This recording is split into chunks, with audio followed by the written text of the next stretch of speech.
O Senhor sabe e conhece o coração de cada um que aqui veio, ó Deus. Ó Deus, que estejamos prostrados aos teus pés, ó Deus, para render-te louvores, honras, glórias e adoração, Pai.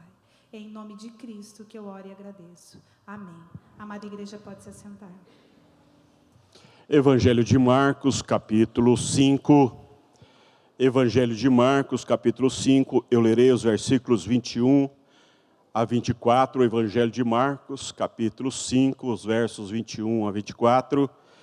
E nessa manhã eu quero falar com você sobre o que acontece quando Jesus vai conosco. O que acontece quando Jesus vai conosco? Marcos, capítulo 5, os versos 21 a 24, diz-nos, pois, a palavra do Senhor. Você mantenha a sua Bíblia aberta, porque eu quero ver com você essa história novamente. Tendo Jesus voltado no barco para o outro lado, afluiu para ele grande multidão, e ele estava junto do mar.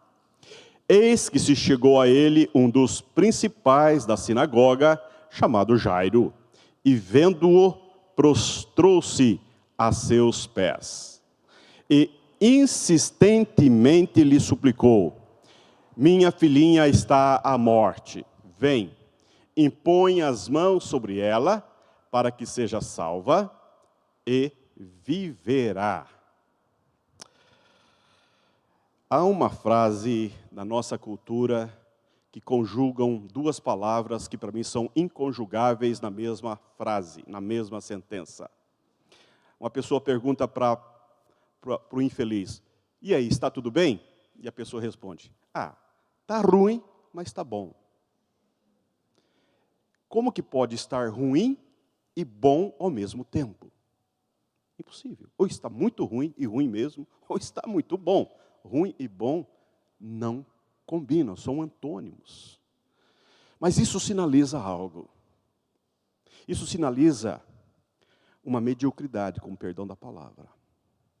Sabe quando vamos nos acostumando com as coisas ruins? Sabe quando vamos desistindo de perseverar, de avançar naquilo que entendemos ser o certo, o ajustado, o correto, o bom? Quando nós vamos nos cansando, nos exaurindo na nossa jornada, e vamos desistindo, e vamos nos desanimando, e vamos deixando de lado aquilo que nós, no passado, entendíamos como algo que era para nós, era da parte de Deus para nós, tinha tudo a ver com o que Deus falou comigo, tudo aquilo que Deus falou para com a minha família. Quando nós vamos nos acostumando com aquilo que a vida nos impõe, a vida nos propõe, o nosso pensamento vai desdizendo, vai desconstruindo aqueles anseios passados, aqueles sonhos passados, aquele ardor do passado, e então vem a prostração, vem o desânimo, vem o cansaço, vem a fadiga, e então nós vamos lá, está ruim, mas está bom. Isto, meu irmão, não combina com a fé cristã. Não combina com a fé cristã. Não combina. Esse texto fala de um homem. Ele fala de um pai. Fala de um pai que envidou todos os esforços para que a sua filha fosse livre de uma enfermidade. Gastou muitos recursos. Ele era um religioso, um pai presente, um pai atento às demandas da família, atento às demandas da filha, atento às necessidades e aos cuidados paternais, um homem muito envolvido com as suas demandas familiares, e então ele deu todos os esforços, e a menina ia de mal a pior. Não havia recursos humanos que desse conta para que essa menina, de fato, vencesse, o seu organismo reagisse favoravelmente a esta enfermidade. Então esse homem, muito envolvido, comprometido com a sua família, especialmente com a sua filha, única filha, de 12 anos, este homem vai atrás de alguém que pode dar esperança ao seu coração.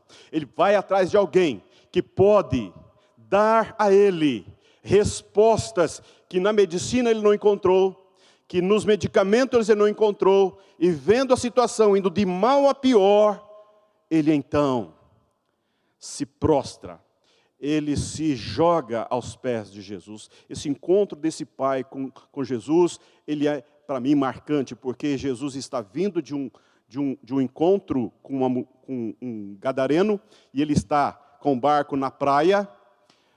Isto, meu rosto é melhor que minhas pernas. Obrigado. Ele está de frente para a praia, ele sai do barco, fica com os pés na areia, na água, e esse pai rompe todos os preconceitos dos judeus, prostra-se aos pés de Jesus e lhe faz uma súplica insistente. Ele vence o seu cansaço, ele vence o seu desânimo, ele vence a sua dificuldade de ser uma pessoa importante, especial. Ou seja, esse homem comprometido com a vida da sua esposa, da sua filha, ele prostra-se aos pés de Jesus e disse: Jesus, o Senhor precisa ir na minha casa.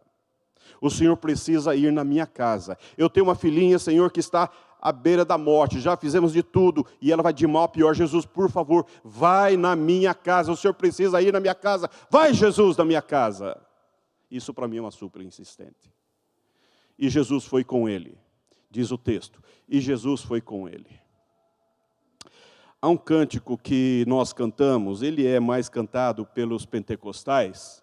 A versão, esse cântico, na verdade, ele é norte-americano, e a versão em português mudou um pouco o conteúdo, mas ele fala de algo extraordinário. Em fervente oração, vem o teu coração na presença de Deus derramar. Mas não podes fruir o que estás a pedir, quando tudo deixares no altar. Quando tudo perante o Senhor estiver, e todo o teu ser Ele controlar, só então has de ver que o Senhor tem poder, quando tudo deixares no altar. Esse homem agora volta para casa com Jesus, e Jesus vai com ele, e ele vai com Jesus, e quando sai uma grande multidão atrás de Jesus, e essa multidão vai apertando, vai comprimindo nas ruas estreitas daquela cidade, e de repente Jesus para a sua caminhada com Jairo, e ele pergunta: alguém me tocou? Quem me tocou? E então Jairo vem desesperado, com aquela esperança de levar Jesus para casa, mas Jesus interrompe a caminhada, e então Jesus fica ali lidando com a mulher, e o Diego deu-nos um belo sermão sobre esses dois textos. Eu vou ficar apenas com Jairo. Quando Jesus então envolve-se com uma mulher com fluxo de sangue hemorrágico, essa mulher fica ali, e Jesus então atende aquela mulher, e enquanto Jesus está atendendo aquela mulher, vem uma má notícia da casa de Jairo. E a má notícia é aquilo que tudo que pode ser, que é ruim, pode ficar pior. Aquilo que já é ruim, pode ainda se tornar trágico. E a má notícia atravessa o coração do pai. Jesus está ali lidando com a mulher, e vem alguém da casa de Jairo e fala: Jairo, para de incomodar Jesus, deixa Jesus, Jairo. Acabou, encerrou, não tem mais o que fazer pela sua filha. Volta para casa, a sua filha morreu. A sua filha morreu. E essa expressão, essa má notícia que entra no coração desse homem, atravessa como uma flecha, marca, rasga o peito, traz uma dor profunda na alma. Esse pai que estava cheio de esperança, agora recebe uma péssima notícia. E essa péssima notícia, meu irmão, minha irmã, eu não sei você, mas eu não sei lidar com má notícia. Não sei lidar com má notícia. A má notícia é como uma bomba que implode, que abre o chão. E é possível que nessa manhã você entrou aqui com uma má notícia. É possível que hoje você está amargurando uma má notícia que entrou na tua mente, e invadiu o teu peito, e rasgou o teu coração. É possível que você ainda esteja elaborando a má notícia que vem lá de casa, que vem do trabalho, a má notícia que vem da casa, da vida dos filhos, da vida da filha. Nós vivemos em um mundo de más notícias, e tem muita gente para dar má notícia para a gente todo dia, a hora toda, a todo instante, a má notícia chega ao nosso coração, chega à nossa mente, chega pelo WhatsApp, chega pelo vizinho, chega pelo filho, chega pelo patrão, chega pelo mercado de trabalho, chega lá do Congresso Nacional, chega do STF, ou seja, vivemos num mundo de más notícias. Mas eu quero dizer para você uma coisa, aquilo que Jesus disse para esse homem: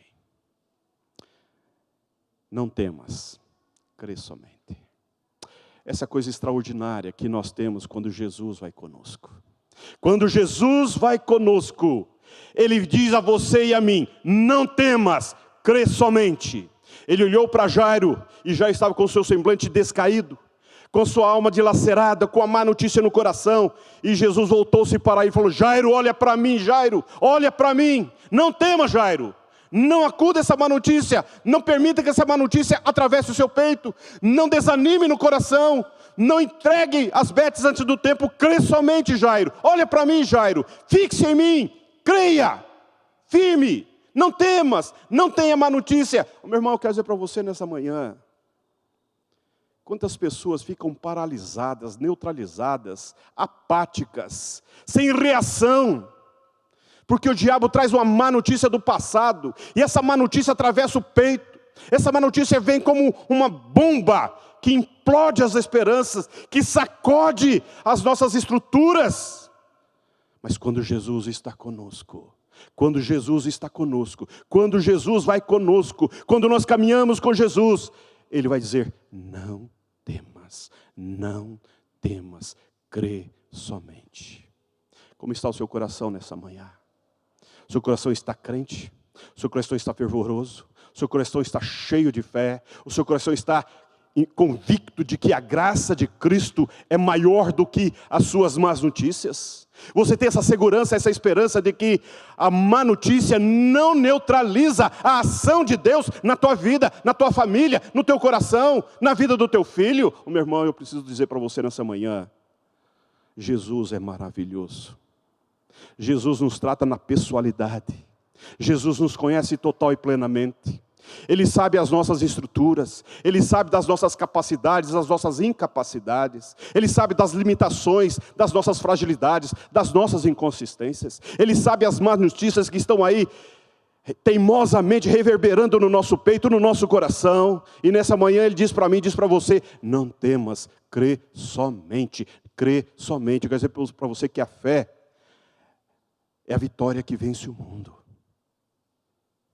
Essa capacidade que nós temos de resiliência, de avançar quando todas as circunstâncias são desfavoráveis, quando todas as possibilidades estão naufragando no mar das impossibilidades, nós avançamos. O apóstolo Paulo vai dizer em Filipenses: deixando as coisas que para trás ficam, olhando para as que estão diante de mim, prossigo para o alvo, olhando firmemente para o autor e consumador da nossa fé, Cristo Jesus.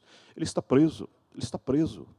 Ele está preso em uma cidade, em Roma, preso pelo Império Romano, e ele sabe que dificilmente ele sairá daquela prisão, mas ele está dizendo na sua mente, ele está dizendo para a sua alma: eu prossigo, eu avanço, eu olho para frente.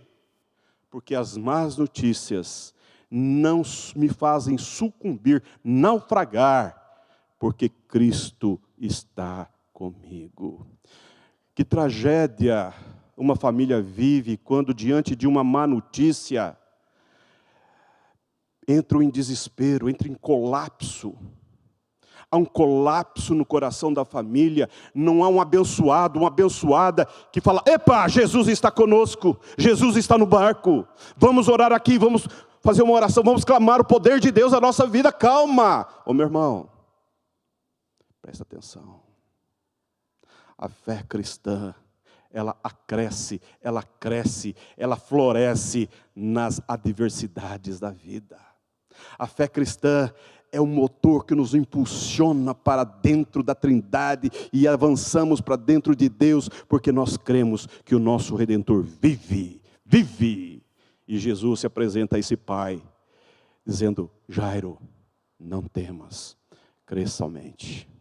Essa é a palavra de Deus essa manhã. Em segundo lugar, Quando então Jairo inicia a caminhada para casa, Jesus abandona aquela situação, trata aquela mulher e ele vai para casa, ele despede a multidão e vai apenas Jesus, Jairo e 3 discípulos de Jesus.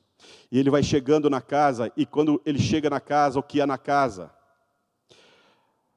A menina morreu, a mãe providenciou o sepultamento, então tem lá as carpideiras, tem os tocadores de flauta. Há um ambiente de morte na casa de Jairo. As pessoas estão ali agora não mais para cuidar da menina, mas para ancorar a mãe e o pai. Aqueles que antes oravam, agora estão chorando, lamentando. Por quê? Porque a menina morreu.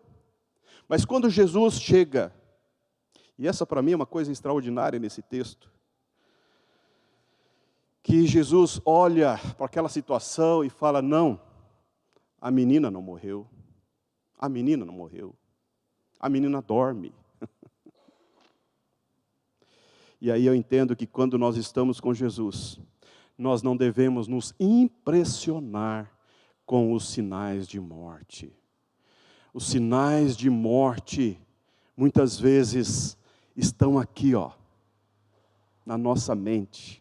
Às vezes nós ficamos tão impressionados com imagens, com falas, com palavras horrorosas. Às vezes ficamos tão impressionados com o que nós vimos, com aquilo que nós ouvimos, com aquilo que marca indelevelmente a nossa alma, e ficamos tão impressionados, até paralisados, porque os sinais de morte nos impactam de tal modo que a fé desvanece, que a esperança padece, que o coração enferma, que nós começamos a ver fantasmas, que nós começamos a ver coisas horrorosas, porque os sinais de morte ao nosso redor nos tragam, nos tomam, nos capturam, nos roubam a esperança.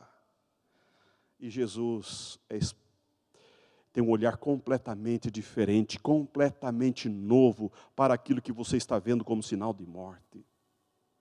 Quer dizer para você nesta manhã que o olhar de Jesus para você tem a ver com o seu passado, com o seu presente e com o seu futuro, tudo no mesmo olhar. Ele olha para você, ele sabe do seu passado, ele está no seu presente e ele já sabe o que vai acontecer no seu futuro, porque ele é eterno. Tudo ocorre ao mesmo tempo ao olhar de Jesus. O olhar dele é eterno. Ele não tem essa cronologia que nós temos. Nós ficamos apavorados porque os sinais não são bons. A chuva começa a se formar, a trovoada vem, os ventos, as tempestades chegam. Mas Jesus está dizendo, isso vai passar, isso vai passar, isso vai passar. Mas para nós é um terror. Aqueles terrores noturnos que nos tiram sono, que nos trazem pesadelo, que nos trazem angústia na alma, que nos traz desespero. E Jesus vai dizer, calma, isso vai passar, isso vai passar. Porque Ele tem um olhar muito mais alongado que o seu e o meu. E Ele está dizendo para Jairo, nós não devemos nos impressionar com os sinais de morte, porque Jesus tem outro olhar para aquela circunstância. Às vezes, dentro de casa, os relacionamentos estão cheios de sinais de morte. A frieza, a indiferença, a falta de comunicação, a falta de afetividade, a falta de cuidado, adolescentes que se sentem abandonados dentro de casa, crianças que estão sendo educadas pela babá, sendo formadas por terceiros, avô que está sendo abandonado dentro de casa, sob os cuidados que não recebem os cuidados devidos, ou seja, há tantos sinais de morte que se manifestam dentro de casa, a esposa que está se sentindo abandonada, esquecida pelo marido, é o marido que está elucubrando os seus pensamentos de solidão, de angústia, não tem repertório para colocar as suas emoções, seus sentimentos. Vivemos com pessoas que trazem dentro de si um verdadeiro cemitério. Ô meu irmão, a fé cristã contrasta essa realidade triste, tristonha, azeda, amargurada na vida da família. A fé cristã oxigena, limpa, purifica o pus da alma. Porque ela nos leva a ver além das circunstâncias, ela nos leva a ver além daquilo que os olhos estão vendo. A esperança é irmã da fé, a confiança é irmã da fé. O olhar além das circunstâncias é o olhar típico da fé, porque o nosso Deus está olhando e Ele caminha conosco. Por isso que o rei Davi vai dizer: ainda que eu ande pelo vale da sombra da morte, não temerei mal nenhum, porque o teu cajado e o teu cajado, o teu bordão e o teu cajado me consolam. Consolo é cuidado, proteção, acolhimento. Ô meu irmão, eu não sei se você de fato tem vivenciado essa profunda experiência de Cristo diariamente na tua vida e no teu coração, porque eu quero dizer para você que se você não experimentar o céu aqui na terra, você está perdendo o melhor da vida cristã. Se você não mantiver o seu coração pacificado, a sua alma leve, viver essa profunda experiência da presença gloriosa, amorosa, sustentadora de Cristo na nossa vida dia a dia, quer dizer para você que você está com muita dificuldade com a fé cristã. E nessa manhã eu estou trazendo para você esta palavra, porque eu sei de algumas crises que você enfrenta. Eu tenho orado pela família da igreja, pelas famílias da igreja, eu tenho acompanhado algumas crises que nós estamos enfrentando, mas nessa manhã eu preciso dizer para você: é Cristo em nós, esperança da glória. Não há médico que dê jeito, não há psicólogo que dê jeito, muitas vezes não há palavras humanas que superam, que atendam às demandas da família, mas Cristo tem uma palavra de vida para você nesta manhã. Não se impressione com sinais de morte, continue olhando firmemente, avance, adentre para aquilo que Deus tem para você. E veja que nesse texto é interessante porque as pessoas zombaram dele. Como assim? Como assim? Estamos aqui porque a menina morreu e Jesus então põe aquela turma toda para fora, todo mundo para fora. Os incrédulos, aqueles que não estão entendendo o que Deus está fazendo, aqueles que não estão compreendendo o que o poder de Deus faz na vida de uma família que suplicante, incessantemente busca humildemente a Jesus. Ele está ali, e porque Ele está ali, Ele dissipa com sinais de morte naquela família, Ele dissipa com sinais de morte naquela casa, Ele tira as carpideiras, Ele tira os tocadores de flauta, fica só Jesus, a mulher, e Jairo e os 3 discípulos. E então, agora, Jairo finalmente vai entrar no quarto da filha. A mãe, que já tinha preparado a menina, agora volta para o quarto, mas volta com Jesus. Jairo tem um misto de expectativa com ansiedade. E os discípulos estão ali, vendo o que Jesus há de fazer. E diz no texto, quando Jesus volta-se para a menina, e ele diz: menina, eu te ordeno, eu te mando, levanta-te. E diz o texto que imediatamente, a menina se levantou. Quando Jesus vai conosco, é Ele que tem a última palavra. A última palavra é de Deus. A última palavra na tua vida, a última palavra na tua família, a última palavra na vida do teu filho, na vida da tua filha, na vida do teu pai, na vida da tua mãe, na vida da família. A última palavra foi, é e sempre será de Jesus, o Rei dos Reis, o Senhor da Glória, o nome que tem toda a autoridade no céu e na terra, Jesus Cristo, o Rei da Glória. Ele é que tem a última palavra não é do advogado, a última palavra não é do juiz, a última palavra não é do STF, a última palavra não é do governante, a última palavra na tua vida, meu irmão, a última palavra na tua vida, minha irmã, não é do mercado de trabalho, a última palavra é de Jesus. Ele é o Senhor da nossa vida, Ele tem consigo a nossa vida, Ele tem consigo o nosso futuro, Ele tem consigo a nossa história. Nós não estamos como ovelhas perdidas, soltas, não, nós temos o bom pastor que deu sua vida pelas ovelhas. Nós estamos no pastoreio de Jesus, e suas mãos são fortes, são sustentáveis, são firmes e seguras. Das mãos de Deus ninguém os tira dele, porque nós pertencemos a Ele.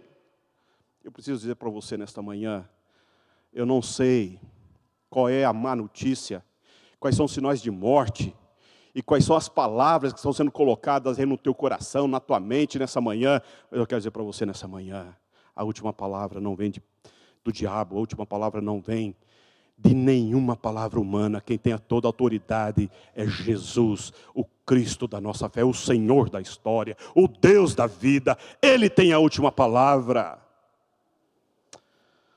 Nós precisamos mudar o nosso olhar para a vida. É desejável que nós transformemos-nos por dentro a partir da pessoa gloriosa de Jesus em nossa vida. Ô meu irmão, ô minha irmã, nós não fomos chamados para vivermos uma vida capenga, uma vida rota, uma vida faz de conta. Por favor. Eu sei que às vezes a vida é dura. Eu sei que às vezes o nosso repertório ele é falível. Não temos repertório para dar palavras contra as circunstâncias da vida. Mas a nossa fé está posta no Deus que pode todas as coisas. Todas as coisas. A última palavra é de Jesus, o Rei dos Reis, o Senhor dos Senhores. Essa semana eu fui a Londrina celebrar o aniversário de minha irmã de 70 anos, a mais velha. E essa irmã eu fiz questão de ir, pedi licença ao conselho. Fomos eu e Miriam na quinta de manhã e voltamos na sexta de manhã, porque essa irmã perdeu uma filha com 42 anos, a coisa de 5 anos atrás. E nós oramos aqui na igreja, nós jejuamos, e nós oramos, e nós clamamos. Mas o Senhor a levou. O Senhor a levou. E nós ficamos com muitas perguntas sem respostas. Minha maior preocupação era a mãe, a minha irmã, que eu chamo de mãe também, a Norma. Quando nós estamos celebrando o aniversário dela, 70 anos, e vendo a alegria, a leveza, a segurança, ainda que faltando a filha na sua celebração, mas ela estava com as netas, com os irmãos, com toda a família reunida, celebrando os seus 70 anos. Por quê? Porque a última palavra é do Senhor Jesus. É do Senhor Jesus. Ainda que Ele não atenda aquilo que nós almejamos, aquilo que nós desejamos, muito embora as nossas orações não sejam atendidas, é Ele que tem a última palavra. E porque Ele tem a última palavra, Ele nos consola, Ele nos sustenta, Ele nos firma e Ele nos faz andar altaneiramente, porque o Senhor é o nosso pastor, e porque Ele é o nosso pastor, absolutamente nada nos faltará. Esse é o Deus da nossa vida. Esse é o Deus da nossa família. A vida cristã nem sempre é triunfante. Nem sempre nós somos atendidos em todas as nossas petições. Porque Deus é soberano. Ele sabe o que faz hoje e os desdobramentos que tem para a eternidade. Nós ficamos com a dor, com o sofrimento, com a angústia. Mas Ele é o Senhor que nos conduz com as suas mãos abençoadoras, poderosas, sustentadoras. Porque Ele é o Deus que tem a última palavra. Que Deus te abençoe nesta manhã. Eu quero orar com você. Eu quero orar com o seu coração nesta manhã. Eu não sei como você entrou aqui, mas eu sei como você pode sair daqui. Se tem uma má notícia, coloque diante de Deus. Se está impressionado com sinais de morte, meu irmão, ore aí. Se você acha que o juiz já deu a sentença sobre a sua causa, espera. Deus ainda não deu a sua palavra final. Ore acerca disso. Vamos orar.